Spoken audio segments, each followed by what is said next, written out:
منسا موسیٰ تاریخ اسلام کا ایک امیر ترین انسان جس کی دولت کا ریکارڈ ابھی تک کسی نے دنیا میں نہیں توڑی۔ آج کی دولت کے حساب کے مطابق 400 بلین ڈالر کا مالک اپنی دولت کیسے خرچ کرتے تھے؟ آخر ان کے پاس اتنی دولت آنے کا پیچھے کا راز کیا تھا؟ آئیے اس ویڈیو میں دیکھتے ہیں۔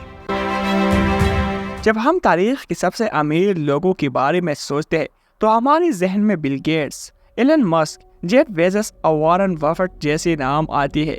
تاہم ان میں سے کوئی بھی مالی کی بادشاہ منسا موسیٰ کی دولت کا مقابلہ نہیں کر سکتا، جو تاریخ کے سب سے امیر آدمی سمجھے جاتے ہیں۔ منسا موسیٰ کی دولت اتنی بے پناہ تھی کہ کہا جاتا ہے کہ اس نے اپنے حج کے دوران جن علاقوں سے وہ گزرے ان کی معیشتوں کو متاثر کر دیا۔ ان کی دولت کا اندازہ آج کے دور میں تقریباً 400 ارب ڈالرز ہے۔ ان کی کامیابیاں اور بیرونی ملک سفر نے انہیں عرب دنیا اور یورپ میں مشہور کر دیا، اور ابن بطوطہ جیسے مہم جوؤں نے ان کے بارے میں تفصیلی تحریریں لکھی ہیں۔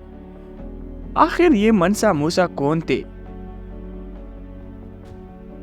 منسا موسیٰ 1280 میں نانی شہر میں پیدا ہوئی، جو اس وقت مالی سلطنت کا دارالحکومت تھا۔ وہ مالی سلطنت کے بانی سندادا کے پوتے تھے، اور انہوں نے 1312 میں اپنے پیشرو ابو بکر دوم سے تخت وراثت میں پایا۔ منسا موسیٰ مالی کی مغربی افریقی سلطنت کی 10ویں بادشاہ تھے، جو 13ویں صدی کے اوائل سے 15ویں صدی کے آخر تک موجود رہے۔ منسا موسیٰ کی اقتدار میں آمد کا آغاز اس وقت ہوا جب ان کے پیشرو منسا ابو بکر نے تخت سے دستبردار ہو کر انہیں نیا بادشاہ مقرر کیا۔ روایت کے مطابق ابو بکر نے منسا موسیٰ کو اس لیے مقرر کیا کیونکہ وہ یقین رکھتی تھی کہ منسا موسیٰ سلطنت کو درپیش چیلنجز کا مقابلہ کرنے کے لیے مناسب حکمران ہے۔ تخت نشینی کے وقت انہوں نے فوری طور پر ایسی پالیسیاں اپنائی جن کا مقصد سلطنت کو مستحکم اور ترقی دینا تھا۔ ان کی حکومت نمایاں سماجی، ثقافتی اور اقتصادی کامیابیوں سے بھرپور تھی۔ سب سے قابل ذکر کارنامہ ان کی مالی سلطنت میں اسلام کی ترویج تھا۔ ایک مخلص مسلمان کے طور پر وہ یقین رکھتے تھے کہ ان کا فرض ہے کہ وہ اپنی سلطنت میں اسلام پھیلائے۔ اسی مقصد کے تحت انہوں نے سلطنت بھر میں بہت سے مساجد، اسلامی اسکول اور مدرسوں کی تعمیر کا حکم دیا، جس سے اسلام کو مؤثر طریقے سے فروغ ملا۔ ٹمبکٹو اسلامی دنیا کا ایک اہم مرکز بن گیا، جہاں وہ اپنی سفری ملاقاتوں کے دوران معماروں اور علماء کو لاتے تھے۔ انہوں نے علم کے مراکز جیسے جینگے مسجد اور سنکورا مدرسہ یونیورسٹی تعمیر کروائی۔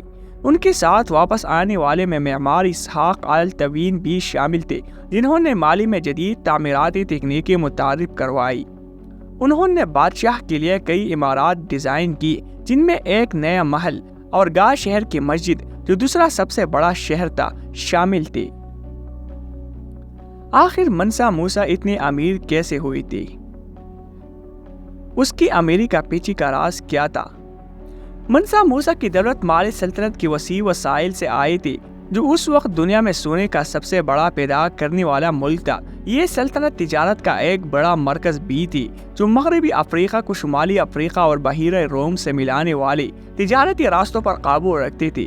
منسا موسیٰ نے ایک وسیع سلطنت وراثت میں پائی، جس میں ٹمبکٹو اور گا جیسے شہر شامل تھے، جو علم اور تجارت کے اہم مراکز تھے۔ 1324 میں منسا موسیٰ نے اسلام کے مقدس ترین شہر مکہ کی جانب حج کا سفر شروع کیا۔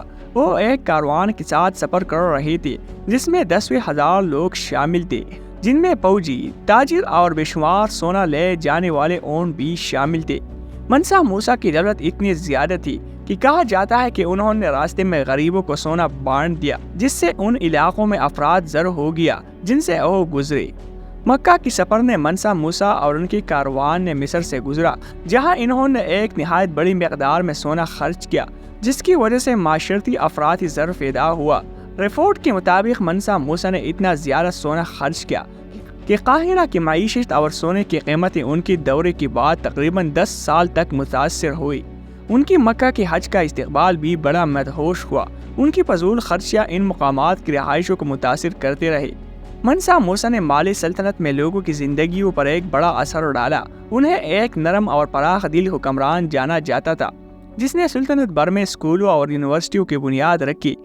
انہوں نے ٹمبکٹو شہر بھی قائم کیا، جو سلطنت بھر میں علم و تعلیم اور ترقی کا اہم مرکز تھا۔